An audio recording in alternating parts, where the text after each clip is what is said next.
سلطان نور الدین زنگی عشاء کی نماز پڑھ کر سوئے کہ اچانک اٹھ بیٹھے اور نم آنکھوں سے فرمایا، میرے ہوتے ہوئے میرے آقا میرے نبی صلی اللہ علیہ وسلم کو کون ستا رہا ہے؟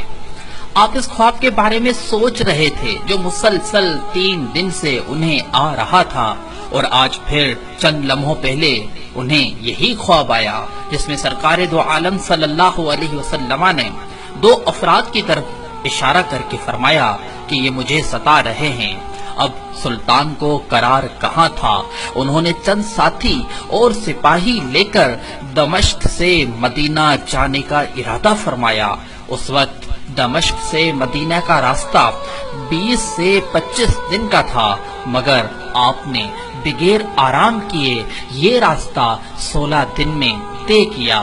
مدینہ پہنچ کر آپ نے مدینہ آنے اور جانے کے تمام راستے بند کروائے اور تمام خاص و عام کو اپنے ساتھ کھانے پر بلایا۔ اب لوگ آ رہے تھے اور جا رہے تھے۔ سلطان ان 2 چہروں کی تلاش میں تھا۔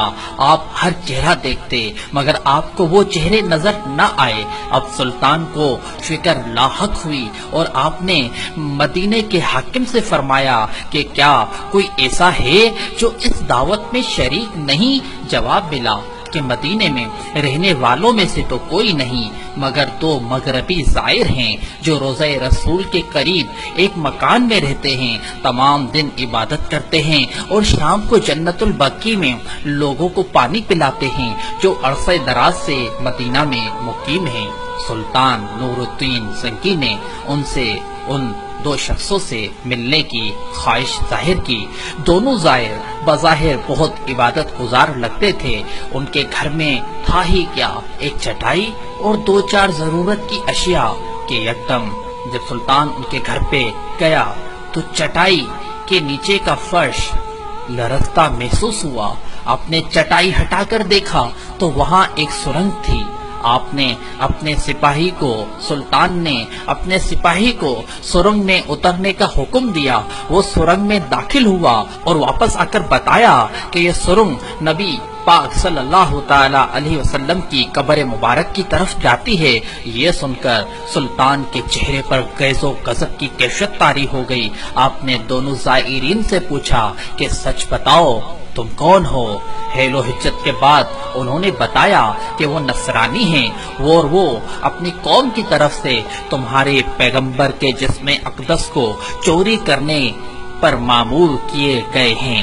سلطان یہ سن کر رونے لگا۔ اسی وقت ان دونوں کی گردنیں اڑا دی گئیں۔ سلطان روتے جاتے اور فرماتے کہ میرا نصیب کہ پوری دنیا میں سے اس خدمت کے لیے اس غلام کو چنا گیا۔ اس ناپاک سازش کے بعد ضروری تھا کہ ایسی تمام سازشوں کا ہمیشہ کے لیے خاتمہ کیا جائے۔ سلطان نے معمار بلائے اور قبر اقدس کی چاروں طرف خندق کھودنے کا حکم دیا، یہاں تک کہ پانی نکل آیا۔ سلطان کے حکم سے اس خندق میں پگھلا ہوا سیسا بھر دیا گیا، جو آج تک روضہ رسول صلی اللہ تعالی علیہ وسلم کے چاروں طرف یہ سیسا موجود ہے۔